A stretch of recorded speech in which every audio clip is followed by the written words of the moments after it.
Video করেন না ভাই।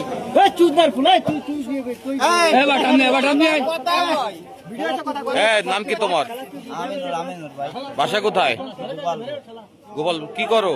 ভ্যান চালায়, ভ্যান চালায়। গান চালায়। বাবার নাম কি? নুর ইসলাম। নুর ইসলাম। তো তোমারে এরা আটকাইছে কেন? এ ভাই আমি খাওয়ার লেগে দুটো বড়ি নিয়ে নাম কো, নাম কা বড়ি কি? নাম কো। কই দেখি বড়ি কই? এই যে নাম কো। এই দুই পিসি হাত তো নাই। ওর পকেটে আরো আছে 10 পিস। আরে না রে ভাই, আমি খাওয়ার লেগে নিয়ে এই দাঁড়াও দাঁড়াও, আমার কথা। এই জনগণ তোমার আটকাইছে। এই ভাই আপনাদের কাছে মাপ চাই ভাই। সবাইকে দেখছে না পকেট থেকে বের করছে? সবাই দেখছে, হ্যাঁ? সবাই দেখছি, সবাই দেখছি। আবার যাইছি বাবা বাড়ি করতে। ও 2 পিস ওর কাছে আর 10 পিস ওর ভ্যানে। 12 পিস। এটা আনছো কার কাছ থেকে? ভাই আমি কালীগঞ্জের থেকে কিনে আনছি। না না, ও কাশেমের কাছে আনছে, আমরা দেখছি।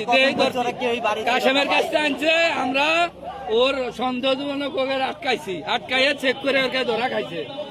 ভাই আল্লাহর কসম করছি যে ভাই আমি ওটা হতে জানি না। ওকে চেক করো। ভাই ওসি তোমার কাছে আর আছে? না না ভাই। পিটা ভাই মুখ নাই আমার এই এর ভিতরে করে নাই, দিন। ওই আছে আমার কাছে। এই বানি বাগে এই নিয়েই তো শুরু করলে। ওই যে বাবা। এই দুধর আমার কাছে সাক্ষাৎ কান নেই, আমার কাছে সাক্ষাৎ কান নেই।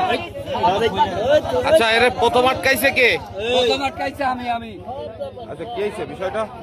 বিষয়টা আমি মোহাম্মদ রফিকুল ইসলাম, হরে কৃষ্ণপুরের বাসিন্দা। আমি দীর্ঘদিন কুমিল্লা বসবাস করি, কুমিল্লা ব্যবসা বাণিজ্য করি। বাড়িতে আসছি, শুনলাম এরকম আমাদের গ্রামে মাদকে ছেয়ে গেছে।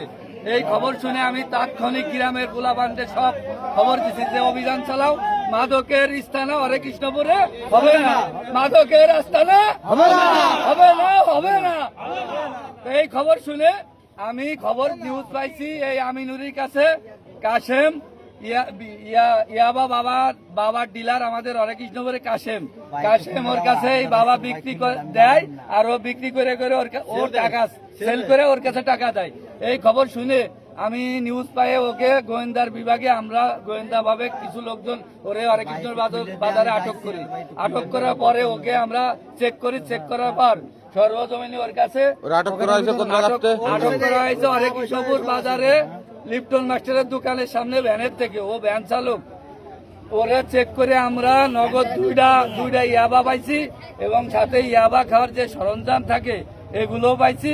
তারপরে আরো সন্দেহজনক ভাবে চেক করতেছি, ওর ভ্যানে শুনছি আরো 10টা আছে।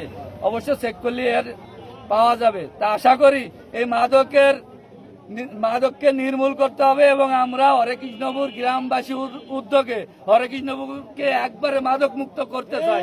আমরা ঠিক আছে, এখন আমরা এই আইনের আওতায় দিতে চাই। প্রশাসনকে জানানো হয়েছে?